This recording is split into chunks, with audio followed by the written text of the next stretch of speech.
Baik pemirsa TV yang dimuliakan oleh Allah, saya bersama Abi Husaini di studio ingin menjawab pertanyaan-pertanyaan dari pemirsa. Silakan SMS ke nomor yang tertera di layar kaca. Untuk mengawali pertanyaan, mungkin Abi Husaini ingin bertanya sesuatu. Silakan Abi. Terima kasih Ustaz. Memang kalau kita ni semua hamba Allah, umat Muhammad semua ada berdosa. Iya. Sekarang Ustaz ingin saya tanyakan. Dan antara Nabi ada seorang Nabi Adam, ini kita, dia pernah berbuat dosa. Tapi dia di surga, dia makan bawah di, lempar ke dunia. Apakah sama dengan kita ada bertobat nasuha Nabi pada Nabi Adam tu? Seperti kita umat Muhammad, bahawa hambanya. Iya. Ada? Itu aja Ustaz. Ya baik pemirsa TV juga Abi Husaini yang bertanya tentang nenek moyang kita, Nabi Adam alaihissalam dengan istrinya Siti Hawa, yang digoda oleh iblis untuk makan buah terlarang, yaitu buah khuldi. Akibatnya keduanya diturunkan oleh Allah dari surga ke dunia. Nah, ketika diturunkan itu dalam keadaan berdosa, tetapi cerdiknya Nabi Adam alaihissalam dan Siti Hawa selama di dunia bertaubat kepada Allah, taubatan nasuha, dan selalu berdoa kepada Allah, Rabbana la tuzigh qulubana ba'da idh hadaitana wa hab lana min ladunka rahmah. Itu doa Nabi Adam. Betul. Jadi beliau mengakui kepada Allah bahwa beliau sudah berdosa, beliau meminta ampun kepada Allah, dan Allah itu Maha Pengampun. Kemudian Allah SWT memang menerima taubat Adam. Di hari akhirat nanti Nabi Adam dan Siti Hawa penghuni surga, kembali dia ke surga. Mereka lahir di surga dan kembali ke surga. Kan? Tapi ada makhluk lain bersama Adam yang durhaka, diusir juga dari surga. Ini biang keroknya, yang menggoda Nabi Adam makhluk ini. Makhluk ini Abi kenal kan? Siapa? Iblis. Iblis ini gagal bertaubat nasuha. Jadi iblis gagal, dia akan masuk neraka hari akhirat. Tapi bukan hanya iblis yang masuk neraka di hari akhirat, juga anak cucu dari iblis itu yang tidak beriman. Karena jin itu bagian dari iblis. Jin ada yang beriman. Jadi jin ada yang masuk surga. Tapi iblis dan syaitan itu tidak masuk surga.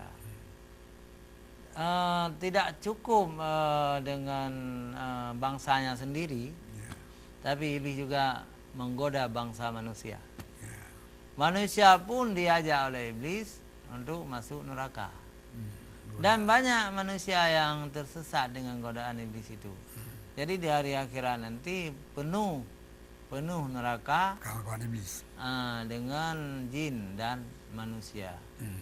Dalam Al-Quran dikatakan, walaqad dzara'na li jahannama katsiran minal jinni wal insi. Jadi surga jahanam itu penuh dengan manusia dan jin. Kenapa mereka masuk neraka? Karena mengikuti godaan iblis tadi.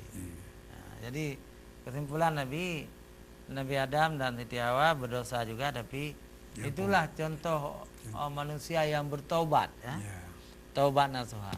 Maka karena taubat ini sangat penting, kalau ada di antara kita yang berbuat salah, berdosa, berbuat maksiat, sebelum mati taubat nasuha, insya Allah akan mengampuni dosa, karena Allah innahu tawwabur rahim. Sesungguhnya dia Allah itu maha menerima taubat dan maha penyayang. Baik pemirsa TV, sangat menarik pertanyaan dari Abi, sudah kita jawab. Kita ingin lihat adakah SMS dari pemirsa yang sudah masuk atau belum. Ada Abi.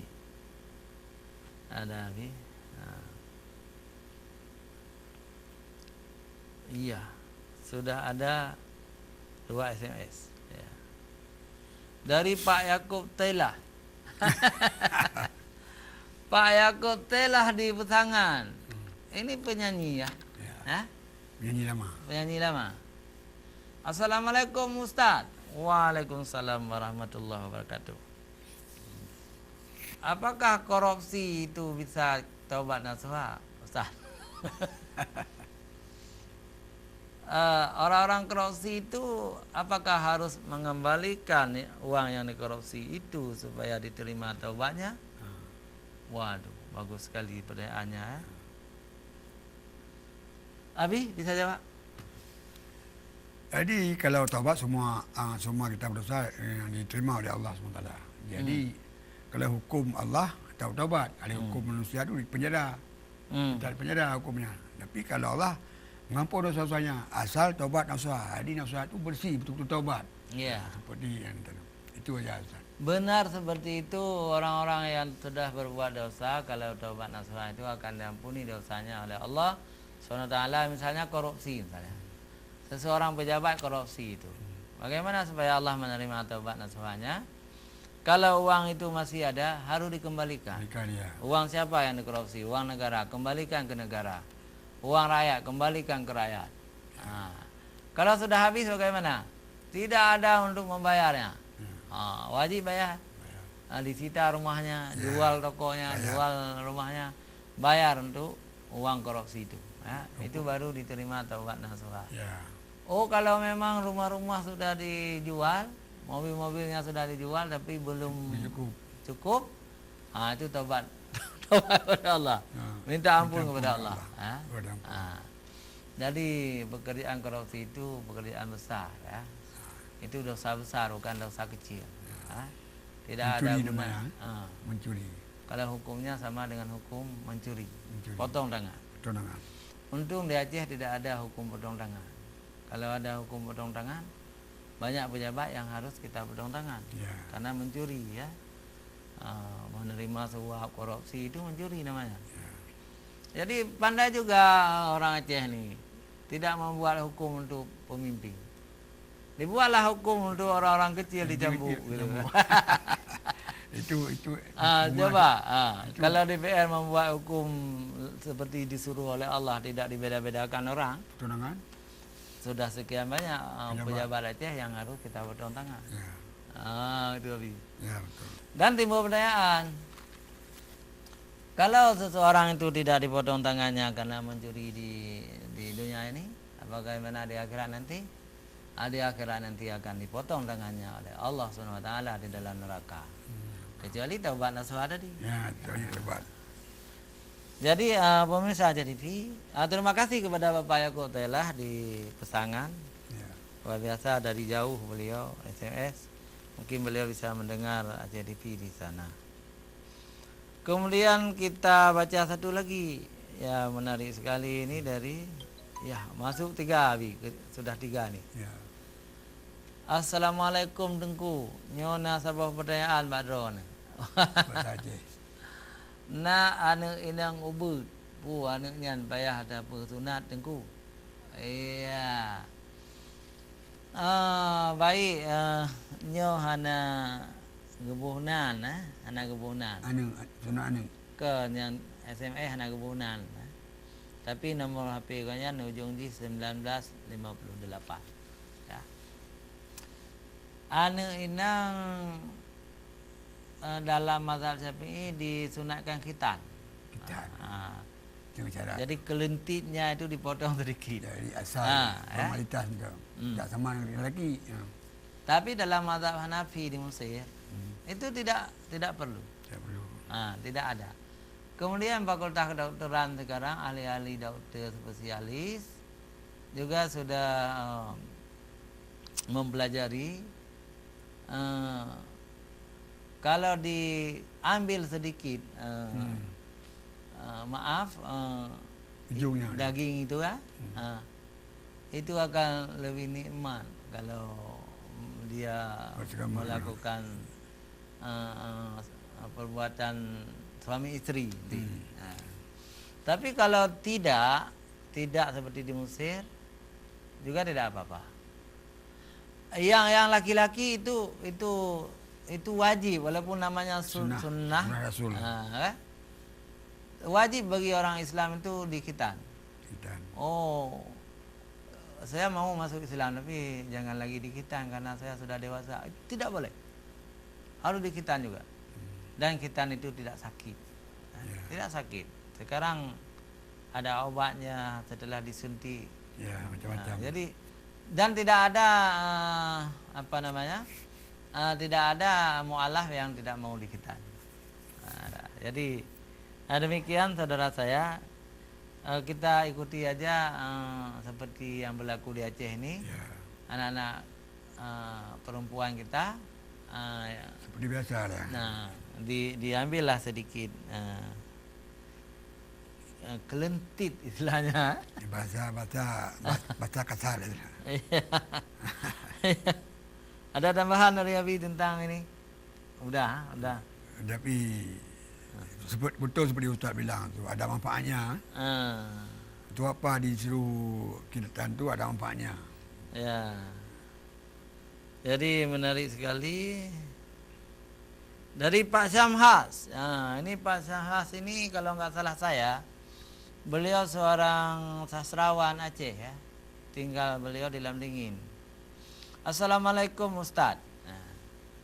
Kita telah memaafkan orang dengan bersilaturahim, Oh, ini dia. berjabat tangan, tetapi hati kita tidak sembuh sakit karena orang itu berbuat salah yang merugikan kita. Bagaimana ini Ustaz? Tetap ini masih ingat-ingat.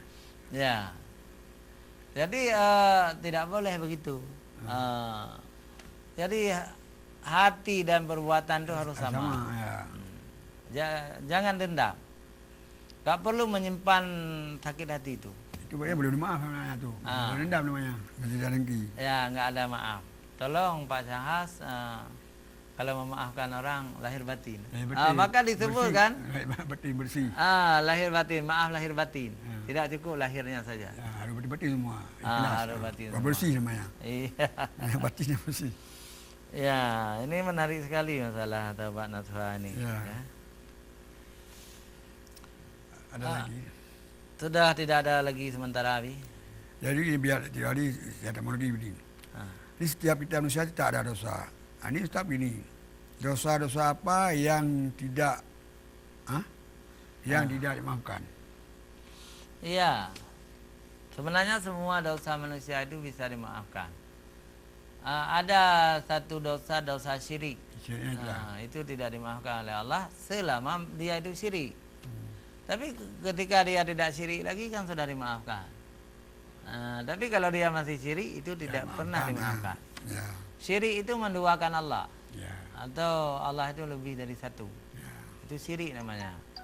Jadi orang-orang yang menduakan Allah seperti orang kafir itu syirik semua. Ya. Orang Hindu syirik, orang Buddha, orang Cina, orang apa itu agama Sinto, agama Kristen, Yahudi itu syirik semua.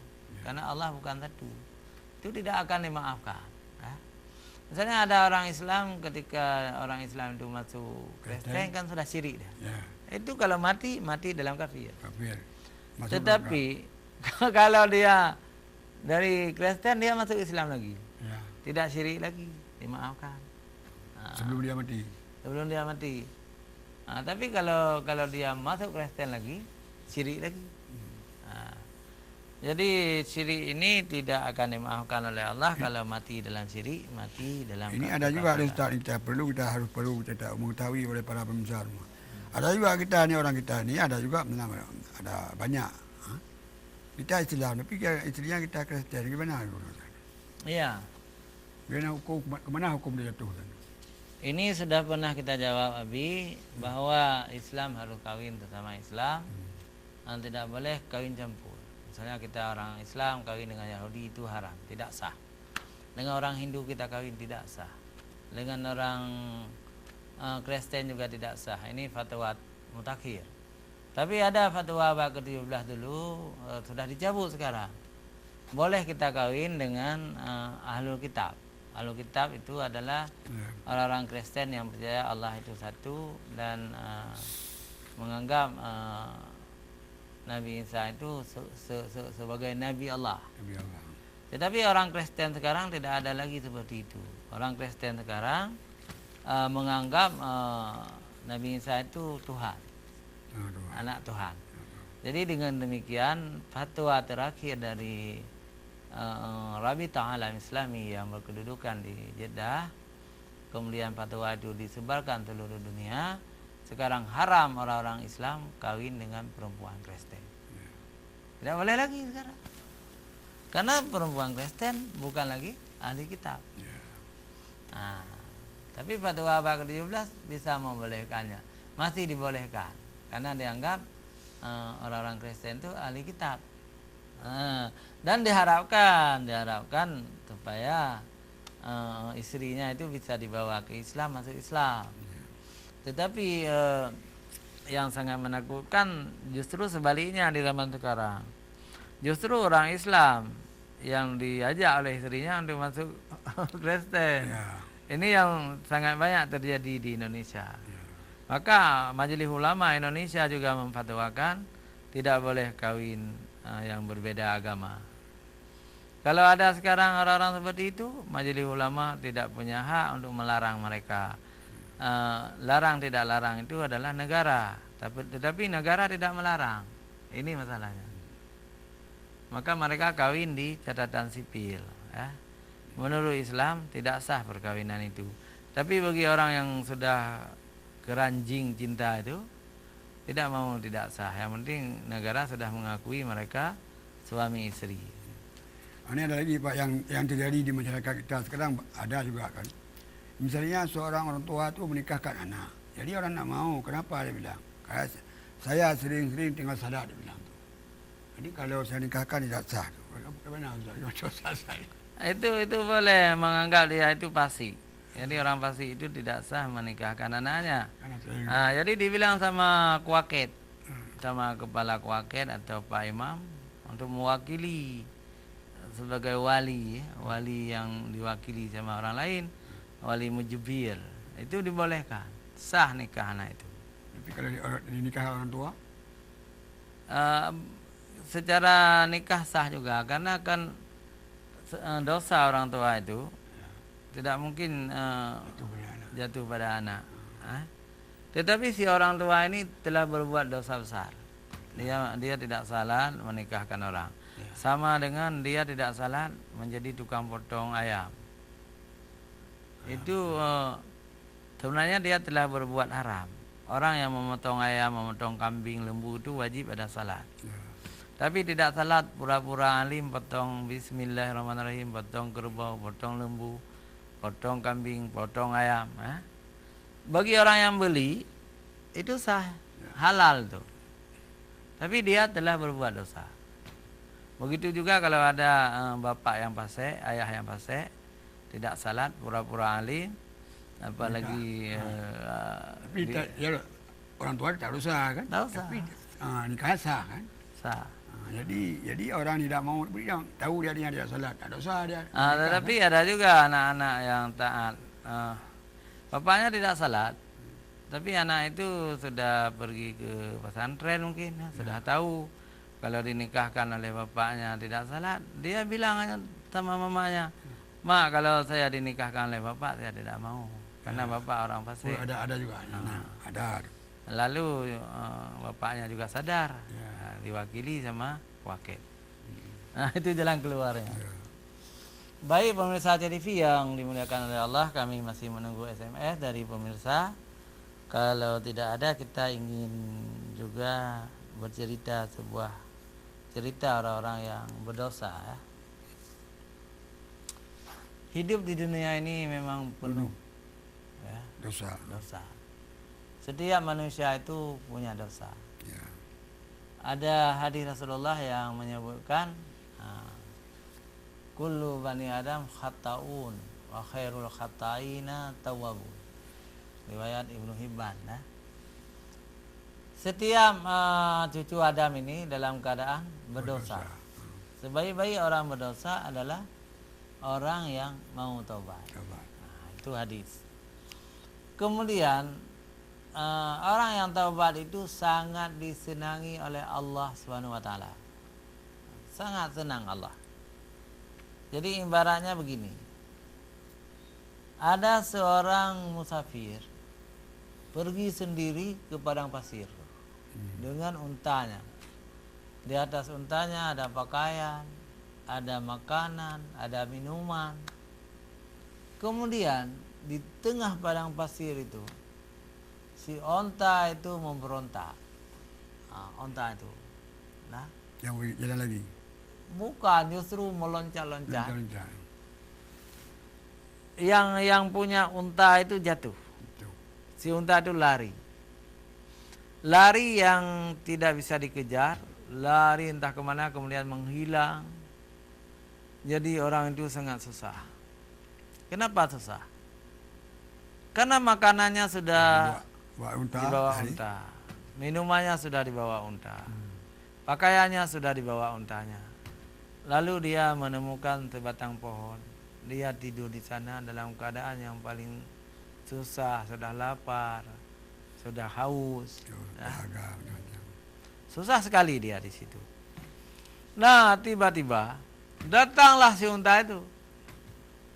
Lengkap dengan barang-barang di atasnya, masih ada semuanya. Betapa senang si punya unta itu. Senang sekali karena untanya datang. Tak balik lagi. Lalu dia ujar. Apa ujarnya? Ya Tuhanku, Engkaulah hambaku dan aku Tuhanmu. Itu syirik enggak? Engkaulah hamba. Ya Tuhan, Engkaulah hambaku dan aku Tuhanmu. Begitu gembiranya dia. Sehingga lidahnya keseliu. Seliu sikit.